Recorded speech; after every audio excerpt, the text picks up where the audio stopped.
Bulletin का आगाज कर रहे हैं बड़ी खबर के साथ। देश में कोरोना वायरस के एक्टिव केसों की संख्या 3,783 पहुंच गई है।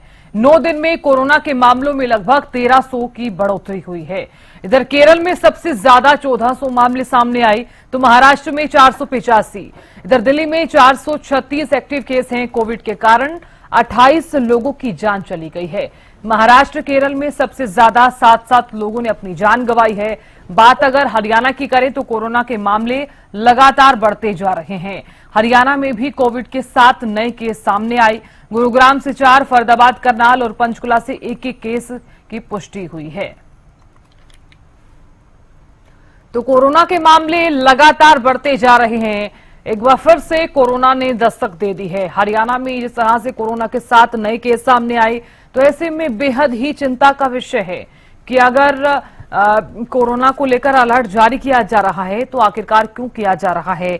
ऐसे में सबसे ज्यादा जरूरी है कि आप सावधान हो जाइए, सतर्क हो जाइए बढ़ते मामलों के बीच। और खबर पर ज्यादा जानकारी के साथ हमारे संवाददाता अपराजिता श्री जुड़ गई हैं। अपराजिता, देखिए, कोरोना को लेकर अलर्ट जारी कर दिया गया है। हरियाणा में जिस तरह से 7 नए केस सामने आना बेहद ही चिंता का विषय है। बढ़ते मामलों के बीच अब कितनी सावधानी बरतनी होगी, अपराजिता?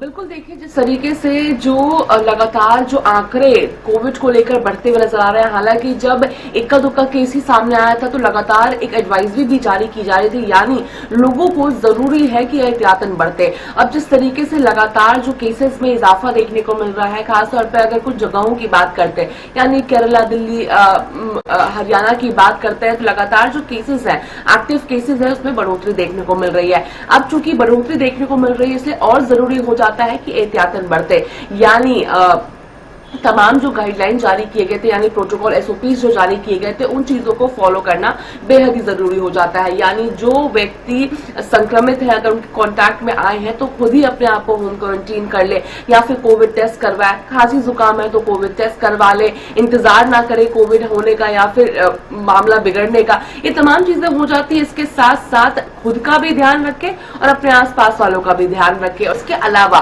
किस तरीके से मास्क को वापस से प्रैक्टिस में लेकर आना है, सैनिटाइजेशन को वापस से प्रैक्टिस में लेकर आना है, जिस तरीके से हम हैंड वॉश किया करते थे। इसके अलावा भीड़ भाड़ वाली जगहों से बचना है। जो ट्रैवल करके लोग बाहर से आ रहे हैं उन्हें भी क्वारंटीन होना है, उनसे थोड़ी दूरी बनाकर रखनी है, क्योंकि ये दूरी कहीं ना कहीं जरूरी हो जाती है ताकि वो लोग जीवित रहे। ये आवश्यक हो जाता है, क्योंकि जिस तरीके से अब मृत्यु भी सामने आ रही है, यानी लोगों को कोरोना भी तो हो रहा था, मगर अब से जिस तरीके से अगर मौत भी कोविड की वजह से हो रही है, साफ तौर से जिस तरीके से दर्शाता हुआ नजर आता है कि जरूरी है कि अब लोग ही जागरूक हो। क्योंकि कोविड के अगर इन तरीकों की बात करते हैं तो ये ज्यादा हार्मफुल नहीं है, यानी कोविड होने की वजह से ज्यादा हानि नहीं करेगी, मगर उन लोगों को हानि जरूर कर सकती है जो पहले से बीमार है। यानी अगर बुजुर्ग की बात कर लेते हैं या फिर बच्चों की बात कर ली जाए, बीमार की बात कर ली जाए या फिर प्रेग्नेंट महिलाओं की, तो उनका खासा ध्यान रखने की आवश्यकता है। इसके साथ साथ जो और तमाम एसओपी जारी किए गए तो सभी चीजों का ख्याल रखने की जरूरत है। वहीं अलर्ट मोड पर जरूर है, चाहे जिला प्रशासन की बात कर ले या फिर सेंटर की हम बात कर लेते हैं। बैठकों का दौर देखने को मिल रहा है, जायजा लिया जा रहा है, हर प्रदेश के मुख्यमंत्री के द्वारा जायजा लिया जा रहा है। इसके अलावा जिला प्रशासन की अगर बात करते हैं, यानी उनकी ओर से जो लोग होम क्वारंटीन है उन पर खासा ध्यान दिया जा रहा है कि किस तरीके से क्या व्यवस्था है। तो सरकार की तरफ से जरूर कोशिश की जा रही है, मगर अब आवश्यक हो जाती है कि हम खुद जागरूक हो। अब चूंकि केसेस बढ़ते हुए नजर आ रहे हैं, मृत्यु भी हमने देखी, तो किस तरीके से अब ज्यादा जागरूक होने की आवश्यकता है लोगों को। जी बिल्कुल अपराजिता, देखिए, जागरूकता तो सबसे ज्यादा जरूरी भी हो जाती है। हालांकि हमें वो समय भी याद है जब कोरोना बिल्कुल पीक पर था और लोग घरों से बाहर तक नहीं निकल सकते थे। इतनी ज्यादा बुरी स्थिति जो है वो उस वक्त हो गई थी। लेकिन ऐसे में अब फिर से वो समय ना है, इसके लिए लोगों को खुद ही सावधानियां बरतनी होंगी। अपराजिता, दिल्ली की अगर हमें बात करूं तो दिल्ली में फिलहाल किस तरह की स्थिति बनी हुई है बढ़ते मामलों के बीच? देखिए, सबसे पहले अगर सरकार की हम बात करते हैं कि आखिर क्या परिस्थिति है, सरकार किस तरीके से इन चीजों से निपटने की कोशिश कर रही है, तो देखिए सबसे पहले तो जायजा लिया गया था, यानी अस्पताल पहुंची थी रेखा गुप्ता, अस्पताल पहुंची थी, उन्होंने तमाम जायजा लिया कि आखिर क्या परिस्थिति है, किस तरीके से अगर बेड्स की बात कर लीजिए, ऑक्सीजन, मास्क, सैनिटाइजर, तमाम चीजों की बात कर लीजिए तो क्या व्यवस्था है इसकी। तो लगातार जागरूकता मतलब तमाम व्यवस्था जायजा तो लिया जा रहा है सरकार के द्वारा। इसके साथ साथ एडवाइजरी भी जारी की गई है कि लोगों के लिए आवश्यक हो जाता है कि वो अपनों का ध्यान रखें और तमाम प्रोटोकॉल्स को, एसओपीज को फॉलो करें।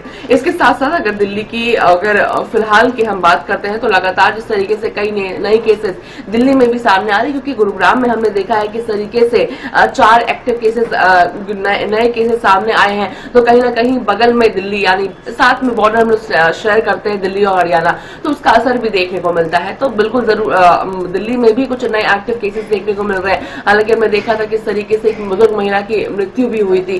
तो आवश्यक है कि लोग दिल्ली में भी अब जागरूक हो, यानी महाराष्ट्र में हमने परिस्थिति देखी, गुरुग्राम, यमुनानगर, तमाम हमने परिस्थिति देखी हरियाणा में। अब जरूरी हो जाता है कि दिल्ली वासियों को भी जागरूक हो, इससे पहले कि कुछ ऐसी परिस्थिति उत्पन्न हो जो हमने देखा था, जो दोबारा कभी देखना नहीं चाहेंगे देशवासियों। तो जरूरी हो जाता है कि उनके लिए जागरूकता बढ़ते, और बिल्कुल दिल्ली में भी लगातार केसेस बढ़ते हुए तो जरूर नजर आ रहे हैं, मगर जिस तरीके से लगातार एसओपीज दिए जा रहे हैं, फॉलो भी किए जा रहे हैं कुछ लोगों के द्वारा, तो जागरूकता है और संभवतः जो तरीके हैं कोविड के वो दिल्ली में बढ़ते हुए नजर नहीं भी आ सकते हैं। जी बिल्कुल अपराजिता, देखने वाली बात होगी। हालांकि सैंपल्स तो लगातार लिए जा रहे हैं, लेकिन इस बीच क्योंकि अपराजिता देखिए बढ़ते मामलों के बीच लोगों को ये भी कहा जा रहा है कि आप सावधानियां जरूर बरतें। हालांकि क्योंकि पहले से ही कह दिया गया था कि अगर घर से बाहर निकल रहे हैं तो मास्क से लेकर सैनिटाइजर, हालांकि लोगों को वो सब चीजें जरूर याद भी होंगी, लेकिन जरूरी हो जाता है कि फिर से हमें मास्क लगाना, सैनिटाइजर का बार बार इस्तेमाल करते रहना, और अगर घर से बाहर निकल रहे हैं तो हमें जो पब्लिक जो जगहें हैं वहां पर लोगों से दूरी बनाकर रखना है। क्या माना जाए, लोगों को फिर से उन चीजों का इस्तेमाल करना होगा? बिल्कुल, देखिए अगर लोग चाहते हैं, जनता जागरूक है कि दोबारा से वो परिस्थिति ना आए जो हमने देखा था कोरोना 1, कोविड 2 में हमने जिस तरीके की परिस्थिति देखी थी, मगर जब फेज 3 आई थी तो लोगों के अंदर काफी ज्यादा जागरूकता थी, लोगों ने तमाम एसओपीज को फॉलो किया, जिसकी वजह से वो परिस्थिति दोबारा उत्पन्न नहीं हुई थी जो 1 और 2 फेज में हुई थी। और वही आवश्यक है कि लोगों को अब कोविड 4 या फेज 4 ना दोबारा आए, इसके लिए जरूरी हो जाता है कि तमाम प्रोटोकॉल्स को फॉलो किया जाए। उन सभी जो भी डिसिप्लिन से तमाम चीजें की जा रही थी, मास्क, भीड़ भाड़ वाली जगह से दूर, सैनिटाइजेशन, हैंड वॉश, कांटेक्ट में ज्यादा लोगों के नहीं आना, तमाम चीजें जो हमने देखी थी उन चीजों को अब जीवन में वापस से उतारने की जरूरत है। अगर उतारा जाता है तो जिस तरीके से तमाम अधिकारियों के द्वारा कहा जा रहा है, हेल्थ एक्सपर्ट के द्वारा कहा जा रहा है कि ये कोविड डेंजरस नहीं है, कुछ भी नहीं होगा लोगों को अगर लोग एहतियातन बरतेंगे तो वो परिस्थिति दोबारा उत्पन्न ना हो। इसलिए आवश्यक है कि डिसिप्लिन से इन तमाम चीजों को फॉलो किया जाए। जी बिल्कुल अपराजिता, आपने सही कहा। हालांकि डिसिप्लिन के साथ इन सभी प्रोटोकॉल्स का पालन किया जाए, इसी में ही लोगों की भलाई है, क्योंकि अगर कोरोना ने फिर से दस्तक दी है तो लोगों के लिए एक चिंता का विषय भी हो जाता है।